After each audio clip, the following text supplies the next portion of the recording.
두냐 말해요. 두냐 말해요. 애기 유모차 피 다 맞네. 네. 애기 유모차 피 다 맞아. 네. 비닐을 덮어놓아야지. 네. 이리 와 할머니한테 와. 또 말아. 밥 먹었어? 네, 먹었어. 이리 와 할머니한테 와. 먹었어요. 빨리 하미 또 봐. 하미 또 봐. 맘마 먹었어? 우유 몇 시에 먹어? 아까 먹었어. 우유 사기 전에 먹었어. 근데 지금 해줘. 근데 안 먹어, 엄마. 거기다 타놓지? 응. 이따 먹어요, 엄마. 에어컨 꺼. 아이고 추워. 네. 추워. ฝนตกแฮงมื้อนี้ 빨리빨리 엄마 อยู่กับ 빨리빨리. มิตู้เด้อ 빨리빨리. เห็นบ่อยู่กับมิตู้ก่อนเด้อ 우유 좀 따순 데다 넣어놔. อยู่น่ะอยู่กับมิตู้ก่อนเด้อจักหน่อยอีเมลมาเด้อโอเค 가을로 에어컨 꺼. 그 선풍기. อยู่น่ะ 엄마 ออกมาบ๊ายบาย 빠이빠이. บ๊ายบาย บ๊ายบาย ออกมาสรังเฮ 사랑해요. สรังเฮโอเคอุ้ย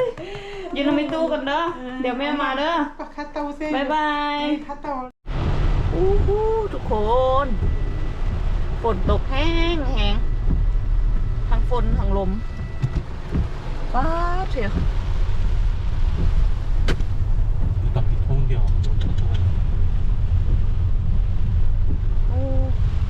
주차장 있어.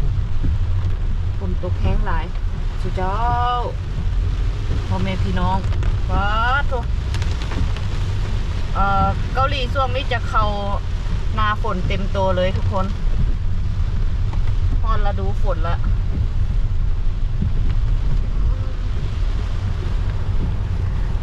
สบายดีทุกคนมื้อนี้น้อยสินะออกไปนอกเนาะเอายุนหาฝากไว้กับแม่ย่ากับพ่อปู่โอป้าสิพาไปจองสถานที่เฮ็ดวันเกิดให้ลูกสาวให้ยุนหาเนาะอีกประมาณ3เดือนข้างหน้านี้ก็สิครบรอบวันเกิดยุนหาเนาะนางเกิดเดือน9ที่13เนาะแต่ว่าตอนนี้ยังอยู่ท้ายเดือน6แต่ว่าเขาต้องได้ไปจองไว้เนาะโอป้าว่าไปจองว่าค่าใช้จ่ายมันเป็นแบบใดแล้วก็จะมีโปรให้เฮาแบบใดเสียนะต้องได้ไปจองล่วงหน้าว่าซั่นตอนนี้กำลังไปฝนก็ตกแห้งสุเจ้าเอ้ยเกาหลีเข้าสู่ฤดูฝนเต็มโตเต็มรูปแบบเลยต่อไปนี้ก็สิฝนตกเรื่อยๆฝนต้นไม้ปิวเวิงถนนหนทางโอ้ไปจังได๋ก็ไปเจอกันที่พุ่นเนาะทุกคนว่าสถานที่จัดงานจะเป็นแนวใด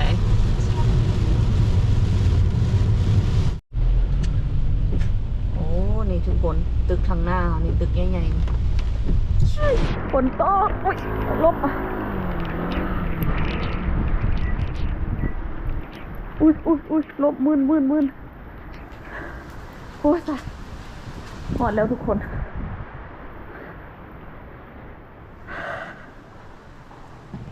โอ้โหทำไม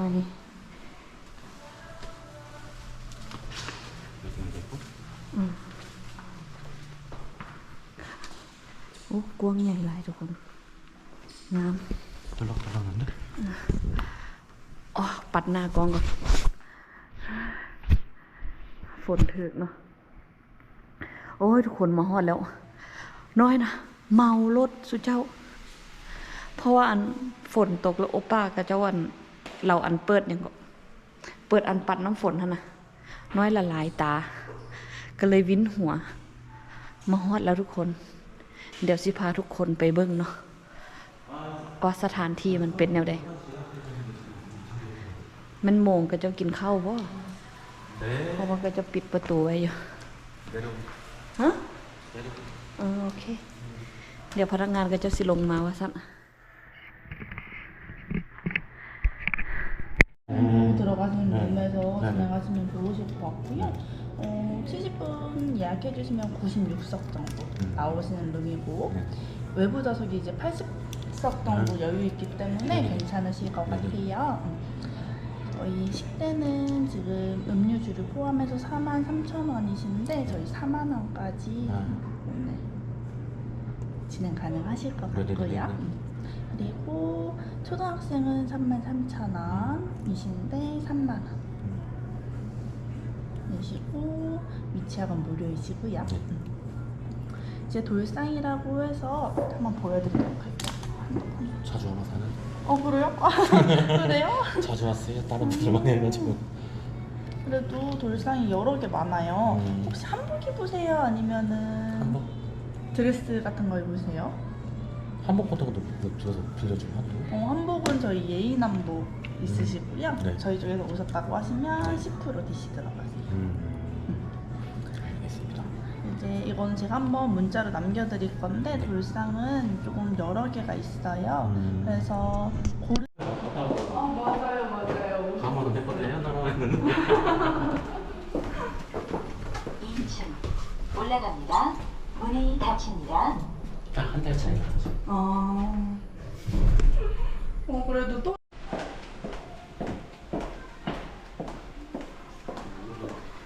ตอนนี้เราเข้ามาเบิ่งห้องโถงบอร์ดรับรองแขกเนาะทุกคนค่ะ 그때 와봤잖아.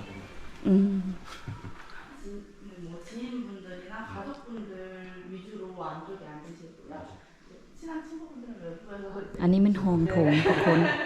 ห้องไว้รับห้องแขกคนที่เข้ามาในงาน และอันนี้เป็นบอลจัดบอลเป่าเค้กจัดเวทีเนาะ 다 켜드릴 거거든요. อันนี้ก็มันบอลมันซุ้มอาหารก็จะบ่เปิดไฟเนาะเป็นมืดๆเลยสามารถนั่งข้างนอกนี้ได้พร้อมเนาะทุกคนซุ้มอาหารกว้างขวางใหญ่สำหรับแขกหลายคนได้นี่ทุกคนรับห้องได้เป็นร้อยพุ่นเลยนี่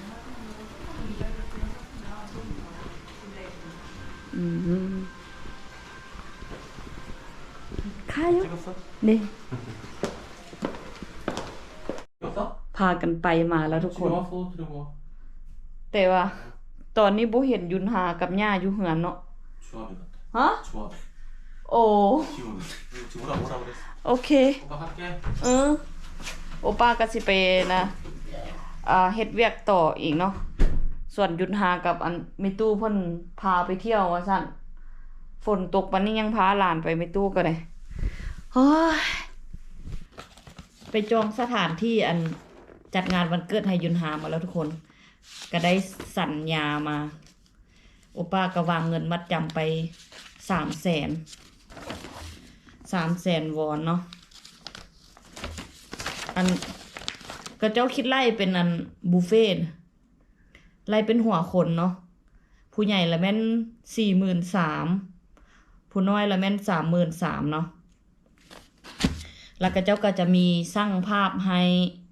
ถ่ายรูปให้เนาะรวมอยู่ในอันนะงานนั้นเลยแต่ว่าโอป้าว่าคิดคำนวณแล้วค่าอันก็เจ้าจัดงานให้หันประมาณ2 ล้านปลายนี่แหละแต่ก็ยังบ่แน่ใจเนาะว่าอันน่ะแขกเฮามันสิหลายสิน้อยซำใดเนาะโอป้าก็บอกอันทางอันน่ะทีมงานก็จะไปว่าแขกเฮาประมาณ70คนนี่แหละเพราะว่างานวันเกิดเนาะแขกก็คือสิบ่หลายคืองานแต่งดองงานแต่งงานสินะหรือว่าจะหลายก่อน70คนก็บ่เป็นหยังหรือว่าจิน้อยก่อน7คนอันก่อน70คนหั่นก็บ่เป็นหยังเนาะก็มีแต่อันตามนั้นแหละเนาะทุกคนเนาะวันเกิดยุนหาแล้วแม่นเดือน9ที่13เนาะอีก 2-3 เดือนอีก3 เดือนเนาะก็สิฮอดอันวันเกิดเพิ่นต่อไปน้อยอาทิตย์หน้าอาทิตย์นี้บางทีมีเวลาอุป้าก็สิพาไปอันนะบึ้งสุดฮันบกอันน่ะสุดประจำศาสตร์บ้านเพิ่นนี่นะบ้านเกาหลีนี่นะอันเพราะว่าอันบ่มีเด้สิได้ไปเช้าอุป้าว่าเช้าเอาก็ได้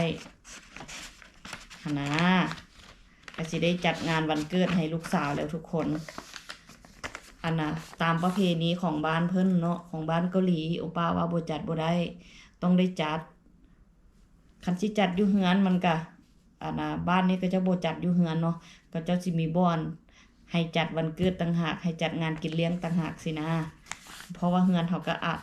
บ่สามารถรับรองแขกได้มัน มันบ่คือบ้านลาวเนาะบ่คือประเพณีลาวเนาะอยู่บ้านเฮาแล้วแม่นจัดงานวันเกิดเป่าเค้กอยู่เฮือนอยู่ศาลนำครอบนำครัวเนาะบ้านเพิ่นละแม่นเฮ็ดต่างหากเนาะเฮ็ดบ่คือกันทาเบิ่งเนาะว่าวันเกิดยุนหาสิเป็นแนวใดลูกสาวคนแรกเนาะต้องได้จัดแต่ว่าลูกคนที่2คนที่3ก็เจ้าก็บ่ได้จัดบ่ได้ไปจัดอยู่อันนะห้านเนาะก็จัดอยู่เฮือนเจ้าของเองก็ได้เนาะ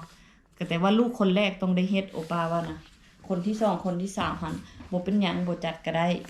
กินข้าวซุมกันครอบครัวบ่เป็นหยังเนาะเพิ่นว่าเดี๋ยวทายุนหามาเนาะยุนหาก็บ่อยู่เพิ่นไปลอกกับไม่ตู้เพิ่น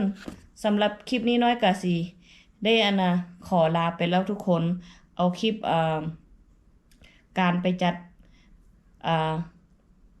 เอาคลิปการไปจองสถานที่เฮ็ดวันเกิดให้ลูกสาวมาฝากทุกคนไปแล้วทุกคนบ๊ายบายสบายดี